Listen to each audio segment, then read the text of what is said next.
Olá, aqui é a professora Fernanda. Bem, agora a gente vai começar a resolver alguns exemplos aqui de equilíbrio de forças mesmo, tá? Onde a gente vai fazer o somatório das forças na direção x igual a zero, o somatório das forças na direção y igual a zero e o somatório de momentos em um determinado ponto, em torno de um determinado ponto, igual a zero. Tá? Por que isso? Porque agora a gente quer determinar as reações em apoios, tá? A gente vai ter aqui representação de viga, apoiada num determinado vínculo, como a gente já viu na aula passada. Né? Então, aqui pode ser um vínculo duplo, um vínculo livre, né, ou simples, tá? E aí a gente tem uma carga aplicada P e queremos saber aqui quais são os valores das reações. Esse primeiro exemplo aqui, ele é literal.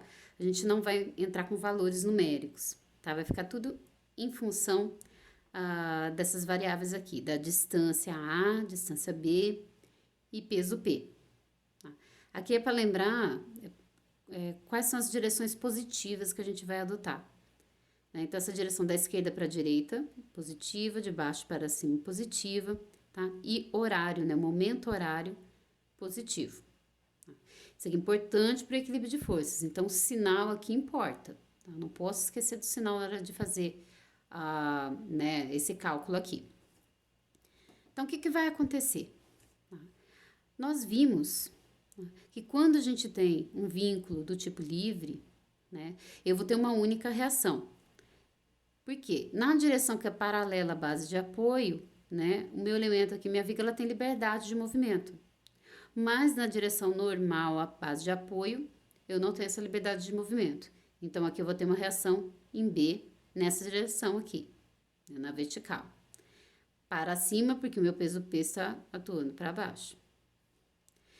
Já aqui no vínculo A, né, a princípio a gente tem duas reações. Aqui está representada uma só, mas a princípio a gente teria duas. Por quê? A minha viga que ela está travada, ela não pode movimentar nem na direção paralela à base de apoio, nem na direção perpendicular.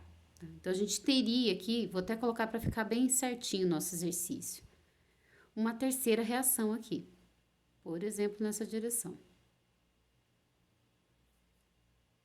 Tá? Vamos chamar aqui, sei lá, um RC. Bem, tendo isso visto, agora a gente pode fazer o equilíbrio de forças, né? Então, lembra que a gente faz. A gente começa aqui. Somatório, ou seja, a soma de todas as forças na direção X tem que ser igual a zero. Tá? Então, se a gente observar aqui, né, eu teria só essa reação em A aqui, né, que a gente chamou de RC, e eu não tenho mais nenhuma outra, porque essa força peso aqui, ela tá na direção Y. Então, a gente conclui que RC é igual a zero. Então, eu não tenho reação nenhuma na direção X. Depois, a gente faz isso na direção Y. Então, eu vou ter aqui que o somatório de todas as forças na direção Y tem que ser igual a zero. Então, aqui, observando o nosso desenho, né, o que a gente vai ter? Eu tenho RA e RB no sentido positivo e eu tenho o peso P atuando no sentido negativo. Então, vai ficar RA mais RB menos o peso. Isso aqui tem que ser igual a zero. Ok, tem uma primeira equação. Porém, eu tenho duas incógnitas, né? Vamos assumir aqui que o dado do exercício é o peso. Então, eu preciso de mais uma equação para ajudar a determinar aqui, né? A solucionar o problema. Aí, a gente parte, né, para o equilíbrio de momentos, o somatório de momentos. No momento, a gente escolhe um ponto como referência. Então, vamos escolher aqui, ó, o ponto do apoio A, do vínculo A. Então, a gente vai fazer que o somatório dos momentos em torno do ponto A tem que ser igual a zero. Então, a gente vai observar a direção, se é horário ou anti-horário, para atribuir o sinal. Bem, primeira coisa, força que está atuando em cima do ponto de referência não gera momento, que lembra que momento é força vezes distância. Essa força aqui, ela tá bem no ponto, então a distância é zero. Então, não tem um momento devido à reação em A.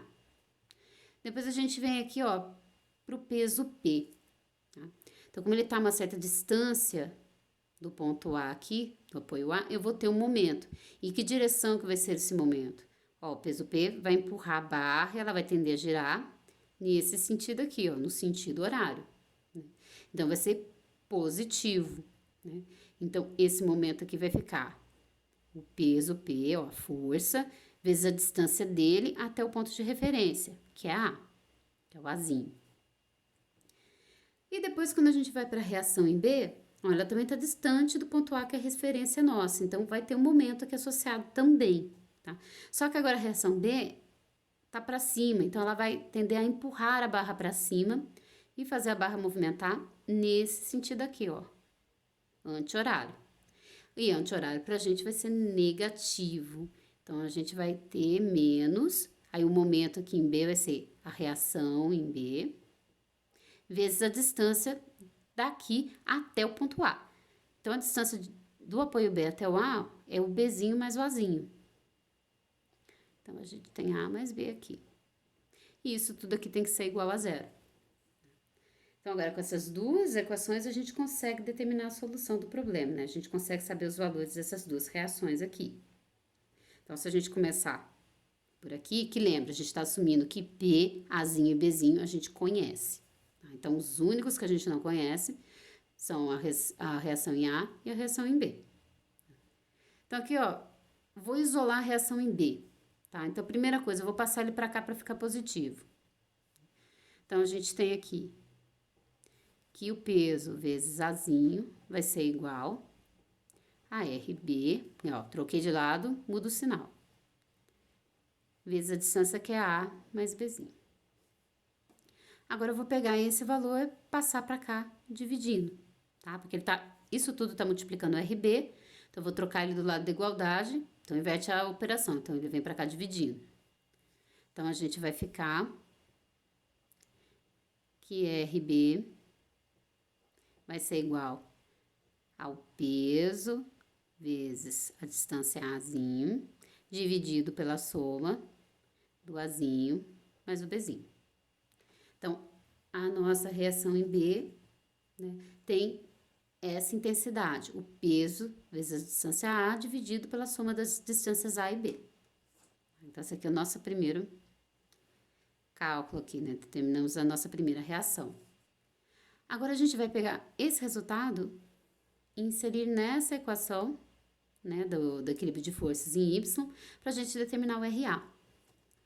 Então, primeiro eu vou isolar o RA aqui. Então, eu vou passar RB e o P para o outro lado da equação, invertendo os sinais. Tá? Que a gente vai ter que a reação em A vai ficar igual. O P estava negativo, vai vir para cá positivo. Tá? E o RB estava positivo, vai vir para o outro lado da equação, negativo. Agora, eu vou substituir esse valor, né, o que a gente determinou de RB, aqui nessa equação.